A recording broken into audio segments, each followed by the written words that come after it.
이 불교건 유교건요, 여러분. 눈에 보이는 이 세계가 지금 모든 공부의 토대입니다. 아까 육도도 어땠어요? 여기서 경험하셔야지 죽은 뒤는 모르는 거예요. 살아서 경험하는 걸 가지고 철학을 하셔야 됩니다. 과학이건 철학이건요, 눈에 안 보이는 걸로 공부하는 게 아니에요, 철학이. 영혼이 눈에 안 보일 뿐이지 영혼은 실존하죠. 내 희노애락 실존하죠. 실존하는 내 생각, 감정, 오감을 갖고 공부하는 겁니다. 오히려 물질이라는 게 우리한테 2차적이에요. 물질 또한 내 오감에 들어와야 의미가 있는 거니까. 내 오감이 가장 1차적인 실제입니다. 그러면 이 만법이라는 게 불교에서는 만법 하나로 불교를 다 깨서 공부할 수가 있습니다. 이 만법이라는 게 법이죠, 법. 요걸 다르마라고 합니다. 다르마. 이 다르마가 제일 중요합니다, 불교에서. 이 실존하는 거를 법이라고 우리가 부른단 말이에요, 불교에서. 만법이라고 그래요. 절에 가면 스님들 다 이런 얘기 하죠. 일체 만법. 만법에는 두 측면이 있습니다. 어떤 측면이 있냐? 이 다르마라는 이름에 두 개가 있는 거예요. 자성이라는 의미가 있고요. 현상이라는 의미가 있습니다. 존재하는 현상. 자성은요, 추가로 말씀드리면 본질이라는 의미입니다. 현상과 본질. 그냥 우리가 겪는 그 자체는 현상이죠. 이 겪는데 우리가 겪는 많은 현상에 일정한 패턴이 발견된단 말이에요. 그 패턴이 이제 어떤 속성이 되고요. 상호 연기 작용이 실제입니다.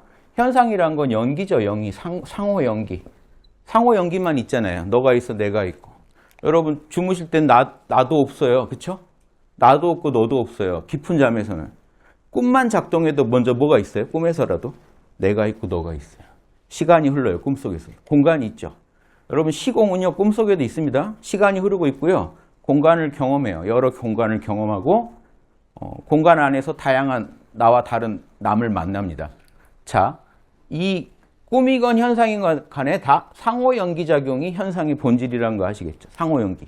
시간, 공간, 나와 너는 다 상호 연기 속에서 나타납니다. 그런데 이 상호 연기하는 것의 특징이 있어요. 찰나 생멸. 찰나찰나 생멸하지 않아요? 불변의 본질이, 거기에 불변의 존재가 있나요? 여기까지 이해되시죠? 불교라고 생각하지 말고 한번 봐보세요. 지당한 거 아닙니까? 우리가 철학을 하는 겁니다. 존재하는 마음법은 일단 존재라고 치고요. 뭐 현상도 좋고 존재도 존재, 그냥 존재. 존재하는 애들을 봤더니 찰나찰나 생멸하고 있고 사실 생각, 감정, 오감뿐이고요. 우리가 경험하는 게. 불변한 게 있어요, 여기서? 변하지 않는 게 있나요? 변하지 않는 거 경험하신 분 있으세요? 이런 거 있죠. 우리 남편 성질머리요. 뭐 이런 거. 그러면 문제를 꿰뚫으신 겁니다. 자성은 안 변해요. 자, 자성은 불생, 불멸입니다, 사실. 불변의 본질입니다. 자성이니까. 이거는 스스로 자자의 성품 석자예요. 안 바뀌는 성질이란 뜻이에요. 현상은 상호 연기하니까 찰나찰나 바뀌는데 자성은 안 바뀌어야 자성이죠. 근데 이 두 가지가 같이 겸해지지 않으면 우리가 만법이란 거를 과연 말할 수 있나요? 자, 보세요. 찰나찰나 연기한다는 것만으로는 이 친구와 이 친구 차이를 설명할 수 있나요? 둘이 어떤 속성이 다르잖아요? 뭐가 다르죠?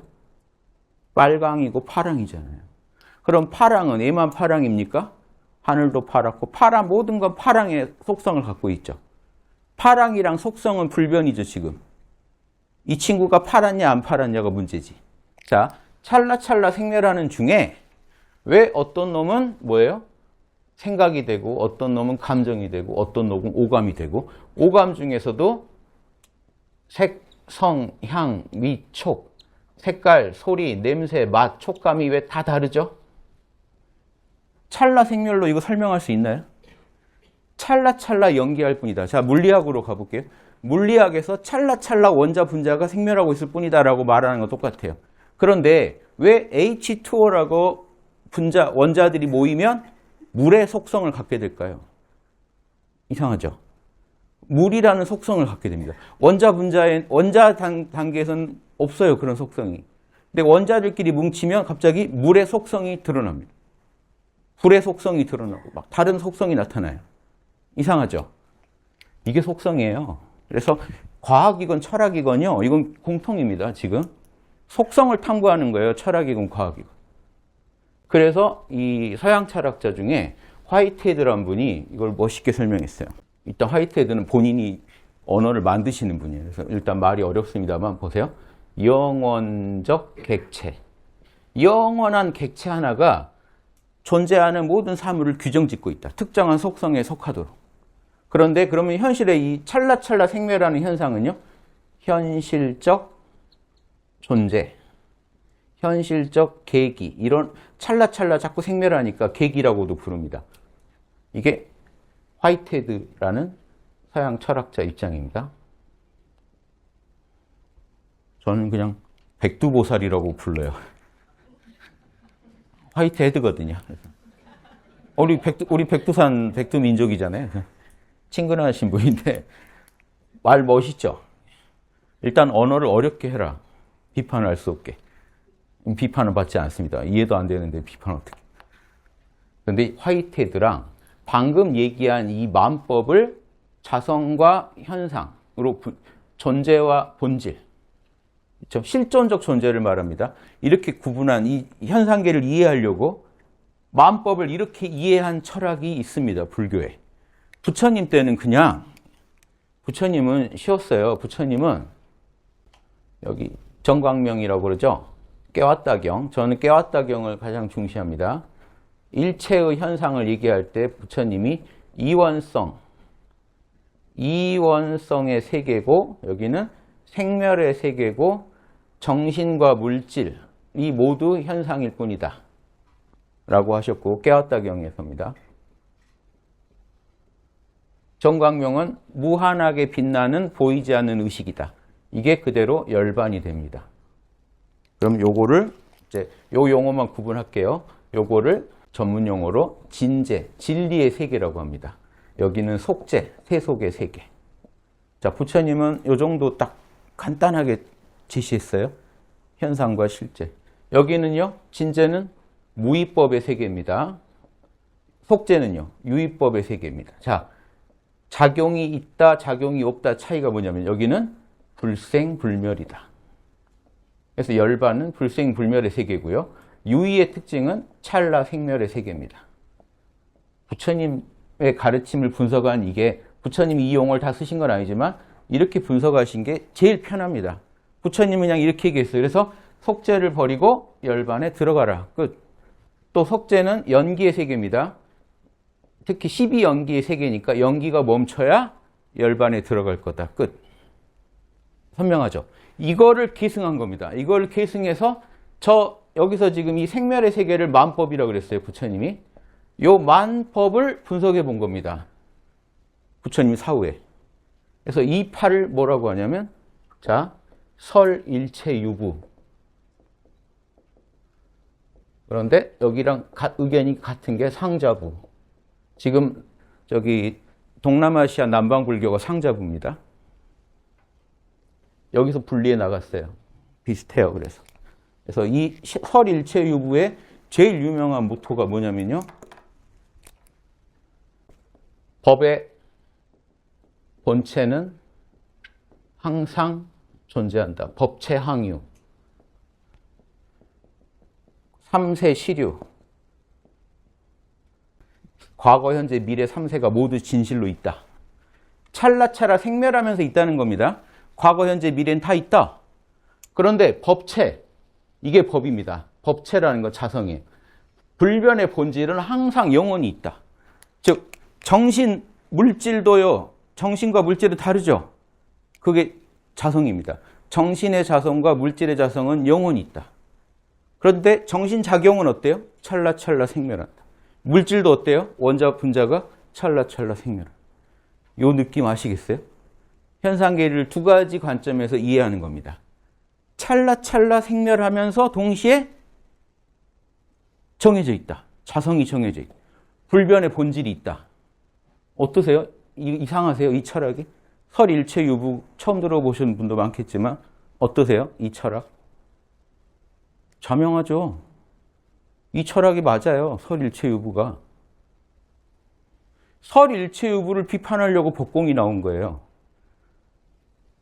왜? 법이 있다고 하니까. 마음법의 자성이, 특히 자성이 있다예요. 그러면. 그렇죠? 그럼 법유입니다. 아공, 에고는 나라는 자아는 없어도 정신과 오온이라는 물질작용과 정신작용은 실제한다는 거예요. 3세에 걸쳐 실제하고 정신과 물질을 구분하는 본질. 자, 이거를 이데아라고 부를게요. 이해하시기 쉽게. 이데아는 존재한다는 겁니다. 어떠세요? 이거 맞지 않아요? 아니 지금 찰나찰나 화이트헤드도 인정했잖아요. 찰나찰나 현실적으로 생멸하는 그 존재들이 나와 너가 구분되려면 자성이 달라야 돼요. 이게 빠져버리면 물과 불도 구분을 못하는 거고요. 찰나 생멸한다는 것만으로 어떻게 구분해요? 그래서 이 물리학자들도 신기하다고 하는 게요. 김상욱 씨 그 써놓은 책 보니까 원자 분자가 원자 단계에서 분자로 모이면 새로운 성질이 창발된다 그래요. 갑자기 등장한다는 거예요. 새로운 성질. 이 불교적으로 말하면 자성이 드러나 버린 거 갑자기. 또 분자가 모이니까 갑자기 분자들만 모았는데 세포라는 존재가 되더니 생명현상이 갑자기 나타나요. 이것도 창발이라 그래요. 근데 세포들만 모았는데 갑자기 인간이라는 정신작용이 새로운 속성이 등장한다. 이건 설명 못합니다. 지금 과학에서. 왜 갑자기 새로운 속성이 등장하는지. 그 전에서는 전 단계에서는 전혀 등장하지 않던 속성이 일정한 집합, 모임을, 무리를 이루니까 갑자기 조합이 만들어지니까 등장해버려요. 이게 지금 자성이 있다는 거예요. 그래서 사람은 사람이고 동물은 동물이다. 구분한다는 겁니다. 뭐 진화가 없었다 이런 게 아니에요. 진화 과정에서 사람이 진화 과정에서 갑자기 나타났더라도 사람이라는 속성이 갑자기 드러난 겁니다. 우주에 드러나지 않다. 지금 이런 식이에요. 불교는. 그래서 찰나찰나 생멸하는 중에 일정한 성질을 가지고 있다는 거예요. 너무 지당한 얘기입니다. 서일체유부가. 이 지당한 얘기를 했더니 경량부라는 데서 나타나서 경량부가 이거 여기까지는 소승불교입니다. 왜 그러냐면 경량부까지도 외부가 실제한다 라고 믿었거든요. 마음법은 있다. 진짜로 있는 거다. 공하단 말을 안 했다는 이유로 이제 소승으로 쳐지는 겁니다. 그런데 경량부는 특이하게요. 경량부는 경전만 갖고 헤아리지 않은 파입니다. 너 니네 일체 마음법에 자성이 있다는 얘기 너무 세게 했어. 경전대로 가자. 그런데 경전이 이거거든요. 그래서 경량부가 꼭 옳다고 못합니다. 다만 경량부식의 경전 해석에서는 저 부처님의 말씀을 볼 때 3세 시류는 아닌 것 같다. 현재 시류다. 현재만 있다고 보자. 그리고 이런 법이 있다는 거 이거 얘기하지 말고 찰나 생멸을 강조하자. 그리고 그럼 이렇게 이런 성질을 어떻게 구분하냐? 그거는 우리 마음속에 그렇게 바라보는 종자가 있어서 그렇다. 유식학이 경량부에서 등장해요. 유식학으로 가는 이제 가교 역할을 해요. 꽤 비슷하죠. 유식학 우리 했던 거랑. 내 마음에, 즉 밖에 있는 사물보다는 내 마음에 있는 심상이 중요하다고 보는 거예요. 결국 우리랑 비슷하죠. 결국 밖에 뭐가 있긴 있는데 외부 실제는 인정해요. 객관적으로 경량부도. 근데 중요한 거 내 마음에 들어온 거 아니냐? 지금 내 눈에 보이는 게 중요한 거 아니냐? 그건 내 마음 작용 아니냐? 그리고 그거는 현재만 있지 않냐? 과거 사라지고 없잖아. 되게 유식학적으로 주장을 합니다. 근데 이제 여기까지 해서 애매해서 이제 이쪽까지는 소승으로 이제 칩니다. 그러면 대승으로 이제 가볼게요. 요거 하나로 불교 총정리입니다. 그냥 총정리 아공복공 구공 수준이 아니고요. 실제 불교 학파의 총정리입니다. 학파 주장을. 지금까지 눈빛이 좋으세요? 자, 여기까지 따라오셨다면 자, 경량부, 설일체유부, 상자부라는 소승불교는 지금 정리 다 끝났어요. 요 마음법을 초월해 열반 가자는 겁니다. 결국은 다 똑같아요. 그 부분에 있어서는. 근데 이렇게 구분해 보는 게 좋다 이거예요. 저는 자성을 인정했다는 점에서 저는 오히려 대승불교보다 나은 점도 있습니다. 왜냐? 대승불교가 이 설일체유부랑 특히 싸우느라고 어떤 이론을 주장하냐면 자성이 없단 말을 시작한 거예요. 중간학파가 어떻게 공격했어요? 자, 보세요. 이 현상 찰나찰나의 현상이 있다. 이건 아주 좋아해요. 좋다. 그럼 이 현상의 본질을 자성으로 보지 말고 본질은 무자성이라고 보자. 자성이 어딨냐? 그럼 이런 학설의 문제점은 뭐겠어요? 찰나찰나 현상만 있고 본질이 없대요. 근데 이게 원래 본질이 없단 말을 하고 싶은 것보다는 자성이 없다 해서 이 자성에는 본질이라는 의미도 있지만 존재도 있거든요. 불변의 존재가 없다는 얘기를 얘네들은 더 강조합니다. 그것도 자성이니까. 즉 윤회하지 않는 존재는 없지 않냐. 확인 가능하기 쉽죠. 그러니까 지금 이데아가 있냐 없냐보다 더 먼저 얘기하는 게 중간학파는 찰나찰나 생멸하는데 생멸 안 하는 거 있냐라고 물어보는 거예요. 있으세요? 없죠, 현상계. 거봐라, 자성 없는 거다 이래요. 좀 이상하잖아요? 말하는 게 좀 병신 같지 않냐고요. 찰나찰나 생멸하니까, 그러니까 H2O든 뭐든 다 생멸하니까 H2O도 쪼개면 H랑 O 아니냐, 물은 없다 이렇게 주장해요. 좀 이상하지 않아요? 근데 모이면 물이 생겨요. 그러니까 즉 자성이 있는데 포인트를 어디다 두냐면요. 다 분해 가능하잖아. 다 무상하잖아. 다 찰나찰나 생멸하잖아. 불변하는 존재가 현상계에는 없잖아. 이 얘기만 계속하는 겁니다. 고장난 녹음기처럼 계속해요. 이게 중간학파입니다. 어때요? 대화 잠깐 나누면 대화하기 싫어져요. 왜? 뭐 깊이가 없어요, 내용에. 그 H2O도 못 나와요, 그 논리에서는. 너랑 나랑 왜 이 모양으로 생겼는지도 설명이 안 되고요. 찰나찰나 생멸하고 자성은 없고 불변하는 존재는 없다는 얘기만 계속해요. 이런 친구 오래 만나고 싶으세요? 나 오늘 머리 어때? 야, 머리란 거는 분해하면 다 이게 없어져. 원자, 분자 모인 거야. 그걸 네가 머리라고 집착하는 거야. 그리고 머리라는 불변의 상을 버려. 그런 건 없어. 왜? 자꾸 변하고 있잖아. 요 얘기만 죽어라고 하는 겁니다, 중간학파는.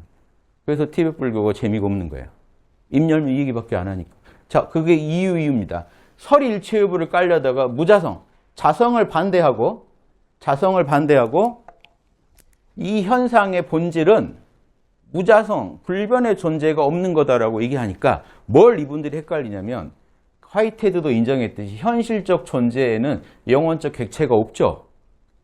당연한 거예요. 찰나찰나 생멸하는 애들한테는 절대 불변의 요소가 없습니다. 불변의 요소는 영원적 객체라고 따로 있죠. 그런데 문제는 이 둘이 합쳐져서 현실 작품이 나온다는 거예요. 이 둘이 합쳐져서 화이트헤드식 설명으로 합쳐져서 나옵니다. 물건이. 그래서 현상계 존재는 찰나찰나 생멸하되 H2O는 물의 속성을 갖게 되고 다 이런 식으로 정해져 있는 거예요. 그게 없다면 우리는 사물을 분별도 할 수가 없어요. 그러니까 말도 할 수가 없는 거예요, 애초에. 그렇죠? 아니 중간학파도 말을 하려면 저기 너 색수상행식 있잖아. 네, 그게 무상해. 그런데 색수상행식 있잖아 해서 말이 못 알아들어야 돼, 원래. 그런 게 어디 있어요? 색수상행식 이렇게 나와요. 그러니까 말이 안 되는 소리. 다 분별하고 살면서 자성이라는 걸 공격하려다가 이렇게 나온 겁니다. 자, 중간학파의 실체입니다. 이게 다예요, 중간학파는. 그래서 현상은 연기하는 현상과 자성이 없는 본질, 그래서 본질의 다른, 무자성의 다른 표현이 공성입니다. 그래서 죽어라 공성만 강조합니다. 이 공성은 뭐가 문제냐? 그냥 진짜로 불변하는 요소가 없다는 의미의 공성일 뿐이에요. 내용이 없어요. 이게 중간학파입니다. 여기는 중간. 우리가 흔히 말로 하는 거 공종이죠, 공종. 공종에 속합니다.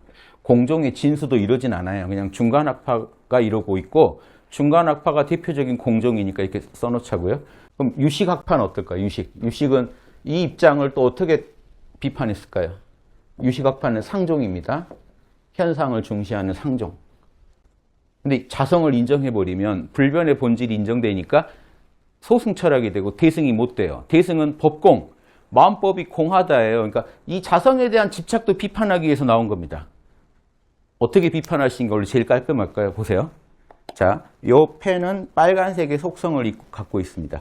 찰나찰나 생멸하는 원자 분자가 빨간색이라는 속성의 지배를 받고 있고 다른 말로 빨간색을 드러내고 있어요. 자, 우리 불교에서 찰나찰나 하죠.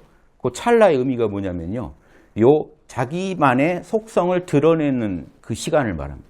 그러니까 정신작용이 한 찰나에 여러분이 만약에 기뻤어요.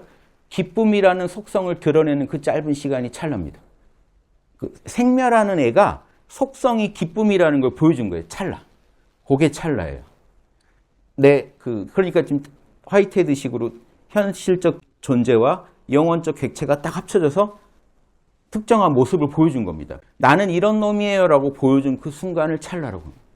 그래서 1초에 75 찰나가 보통 제일 인정받는 찰나예요. 75분의 1초 만에 우리 마음에 기쁨과 슬픔이 찰나찰나 드러난다는 거예요. 본질을 드러낸다는 거예요. 여기까지 이해되시죠? 그럼 자, 이걸 어떻게 비판하죠? 그러면 이걸 비판하려고 법공의를 주장하려다가 지금 중간학파는 어디로 빠져버렸어요? 아예 자성 전체의 부정으로 가버렸잖아요. 이거 잘못된 거예요. 그래서 지금 달라이라마 같은 분이 입만 열면 참나 비판, 윤회하지 않는 불변의 존재에 대한 비판만 하고 계십니다. 참나 비판, 또 불변의 본질인 이데아 비판. 불교에는 이데아도 없고 참나도 없다가 림포체들이, 중간학파 림포체들이 특히 겔룩파 쪽에서 죽어라고 얘기하는 겁니다, 지금. 그러니까 그냥 딱 보시면 바로 아실 수 있어요. 무슨 입장인지. 그럼 유식학은요, 자성을 부정하긴 힘들어요. 분명히 다르잖아요. 근데 이 대승으로 오게 되면 저 자성이 보세요. 우주에 그냥 자성이 있다는 것밖에 설명 안 했잖아요. 지금 설일체유부는. 더 고급지게 하려면 어떻게 해야 되겠어요? 이 자성이 어디 있어야겠어요? 정광명 안에 있어야죠. 자, 보세요. 지금 마음법에 자성이 있다는 얘기만 하고 끝내면 그럼 마음법이 있다는 집착이 일어나잖아요. 그런데 이 집착을 날리려다가 자성을 공격해버리는 게 중간학파고요. 진짜 대승이라면 어떻게 해야 되겠어요? 마음법이 정광명에 갇혀져 있더라. 정광명 안에 마음법이 구족해 있더라라고 해야 진짜 대승이죠. 요게 화엄경입니다.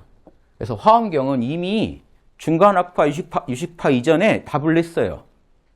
소승에 대한 답을. 자성이 있는 건 맞는데 그 자성이 어디 있다고요? 텅 빈 공 안에.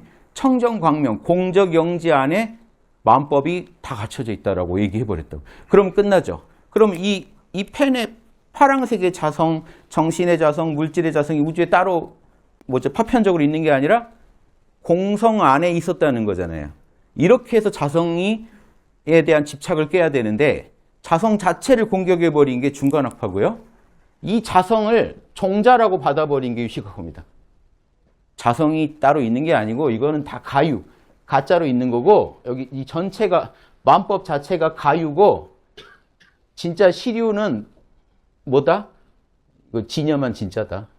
진여가 있고 진여의 세계에서 벗어난 팔식 아레아식의 세계에서 종자들로 우주가 이렇게 펼쳐질 뿐이지 불변의 자성이 있는 건 아니다는 식으로 말을 하다가 여기서 또 끝이 아닙니다. 그럼 이 진여 안에 본유 종자는 있다는 식으로 또 근본 종자, 자성을 다시 또 부활시켜요. 그래서 이게 비판받습니다. 그 유식학파 안에서도 널리 인정 못 받아요. 이 얘기를 해버리면 다시 자성이 등장하니까. 자성 깔라고 시작했던 일인데 애초에. 설명이 유기적이지 않다. 그런데 화엄경은 이미 일체 마음법이 내 자성이다라고 화엄경에 써 있습니다. 화엄경이 더 오래됐는데 더 수준이 높아요. 지금 유식학판이 중간학판이 다 2세기, 3세기 때 나온 겁니다. 4세기. 화엄경은요. 기원 1세기 때 나온 거예요. 화엄경 이해해 보려다 나온 학설들이 더 분열시켜 놓은 거예요. 더 조잡하고. 화엄경으로 돌아가시는 게 제일 짱입니다. 화엄경은 뭐예요? 성종입니다. 성종. 공종, 상종에 빠지지 마세요. 그러니까 공종의 한계, 상종의 한계가 여실히 나옵니다. 이 마음법의 세계의 이 본질, 불변의 본질을 종자로 받았는데 종자는 특징이 생멸하는 거예요. 즉 뭐로 받은 거냐면요. 불변의 본질이 있는 게 아니고 우리 마음에 DNA 같은 변화하면서 일정한 모습을 보이는 종자가 있는 거라고 해결하려고 했던 거예요. 그런데도 불변의 본질이 있지 않냐는 의문이 나니까 본유종자라는 불변의 종자 얘기를 했는데 이게 유기적으로 설명이 안 된 채로 끝납니다. 왜냐하면 종자는 생멸이라고 해놓고 본유종자가 있다고 해버리면 회통이 안 되죠. 이게 유식학의 한계인 게 진여의 세계와 우주를 만들어내는 건 아레아식이 진여가 아니라는 주장이거든요. 설명이 아쉽죠? 이때 뭐라고 하면 되겠어요? 여기서 조금만 넘어가면 돼요. 공종의 이 공이 마음법 구족이 그대로 공이고 공 안에 이 공이 진여고 진여가 일심이고 한마음이고 공적영지 의식성을 강조하고요. 정광명을 설명해야 되니까 그 안에 본유종자들이 마음법으로 다 들어있다 해버리면 돼요. 그래서 진여가 우주를 창조했지 팔식이 창조한 게 아니다 이렇게 가버리는 거예요. 진여가 한마음이 온 우주를 만들었다고 가버리면 화엄 성종이 됩니다. 저는 이제 이게 제일 부처님 가르침의 올바른 승화로 제일 좋다 이겁니다. 어떠세요? 지금 이렇게 한 얘기가요. 별거 아닌 것 같은데 티벳 교학 뭐 10년, 20년 해도요. 지금 중간에 세미고 여기서 돌아요. 여기서 돌면서 계속 유식욕하면서 여기서 돌아요. 여기서 이리 못 가요 지금. 넘어가시라고 제가 도와드린 겁니다. 그래서 이 얘기 하나만 더 보고 끝낼게요. 제가 할 얘기는 다 했어요. 그냥 자료 남기기 위해서 설일체유부에서는 진실의 세계는요. 이 자성을 가진 현상 다 진실이고요. 이 자성이라는 거는 궁극의 실제라는 겁니다. 궁극의 실제. 쪼개고 쪼개서 우리 정신현상을 쪼개면 탐진치 이런 요소들이 남고요. 물질도 쪼개고 쪼개면 이제 몇 가지 요소로 지수화풍 이런 식으로 쪼개지잖아요. 쪼갤 수 없는 궁극의 성질, 자성. 이 불변의 성질들을 모아 조합해서 우리가 산다는 거예요. 그래서 만약에 우리가 노트북 이러면 지금 노트랑 북이랑 벌써 합친 거죠. 이렇게 자성들이 합쳐져서 이루어진 건요. 가짜로 봅니다. 지수 화풍처럼 하나하나가 실제한다고 보는 거예요. 쪼갰을 때만. 이 설일체유부도. 그래서 나라는 게 없다는 겁니다. 나라고 하는 게 오온이다 보니까 오온으로 다 쪼개지잖아요. 그럼 오온 각각은 있다는 거예요. 근데 나라는 건 없다는 거예요. 이해되시죠? 그러니까 법을 되게 쪼개서 궁극의 이 자성을 딱 정해놔요. 82개, 75개 이런 식으로. 상자부는 82개, 설일체유부는 75개 정도로 법을 정해놓습니다. 유식학에서는 100개. 다만 유식학에서는 법을 불변의 자성으로 안 보고 종자로 보는 겁니다. 종자의 작용으로 봐버리는 거예요. 이렇게 해서 차이만 있지 이게 쪼개놓고 이것들이 많이 본질이다라고 규정한 점에서 좀 한계는 있지만 아무튼 이 본질을 지닌 현상이 실제 여러 본질들을 합성해서 우리가 만들어낸 거는 쓰고 사는 거는 가유. 그래서 이 궁극의 실제만 진재. 여기에 반대되는 속재라는 거는 이 개념으로만 설명되는 이 합성물들, 복합물들. 쪼개져서 궁극의 지수화풍점 치 자체, 수 자체 이렇게 쪼개지는 것들 말고 합쳐진 거 있죠. 그런 것들은 가유, 속재. 경량부는요. 현재 시류니까 경량부는 지금 이 현재만이 실제니까 또 여기도 마찬가지로 우리가 개념으로 인식하는 것들은 다 가유라고 봅니다. 시간 같은 것도 다 가유예요. 그러니까 시간은 설일체유부에서도 가유니까 딱히 구별되는 건 아니고 아무튼 가유다. 현실만 있고 현재의 우리 심상, 내 마음에 떠올라 있는 이것들 이게 시류고 우리가 이제 개념으로 머릿속에 추상적 개념으로 있는 것들은 다 가짜다. 그거는 속재다. 이렇게 진재 속재 개념이요. 유의법과 무의법 이렇게 딱 선명했었는데 부처님 때는 약간 꼬여요. 그래서 이 3세 시류니까 3세가 실제로 존재한다고 믿으니까 요거 빼곤 가유가 되는 건데 여기서 가유라는 거는 궁극에 쪼개진 법들 외에 합성물들 이렇게 이해하게 된 겁니다. 요 부분 좀 납득 안 되시겠지만 그냥 이론으로만 적어 놓으시고요. 여기서는 어떻게 될까요? 중간학파에서는 이 현상의 세계가 속재, 진재가 뭐가 돼요? 본질이 진재가 됩니다. 공하다는 게 진재, 현상이 속재니까 이 진재라는 게 형이상학적 진재가 아닙니다. 그냥 자성이 없다, 불변의 존재가 없다가 진재. 자, 유식학파는 요 진여만 진재, 8식 아래아식의 세계부터는 다 생멸하니까 속재. 그리고 궁극으로 결국 하엄경으로 오면 어떻게 돼요? 마음법 구족이 진재. 마음법 구족에서 펼쳐지면 뭐가 돼요? 일체유심, 3계가 펼쳐지죠. 마음작용으로. 이때 이게 속죄가 됩니다. 그래서 저는 깨웠다경이 그대로 확장돼서 소승 철학을 담고 있는 깨웠다경이, 왜냐하면 열반에 들어가고 끝나는 게 소승 철학이니까 현상계 전체를 경영하는 마음법이 다 정광명의 작용이요. 이러면 이제 여기서 나오는 겁니다. 부처님은 들어가고 끝냈는데 화엄경에서는 나오자고 한 겁니다. 정광명에서 현상계가 나왔으니 마음법이 다 여기 부족이고 일체가 마음법의 작용이다. 이래서 진제 속죄가 정의되는데 이 두 개가 제일 깔끔하고 나머지 것들은 다 헤매고 있다. 어딘가에서 헤매고 있는지를 제가 설명해 드린 겁니다. 이걸로 마치고요. 궁금하시면 돌려보세요. 마치겠습니다.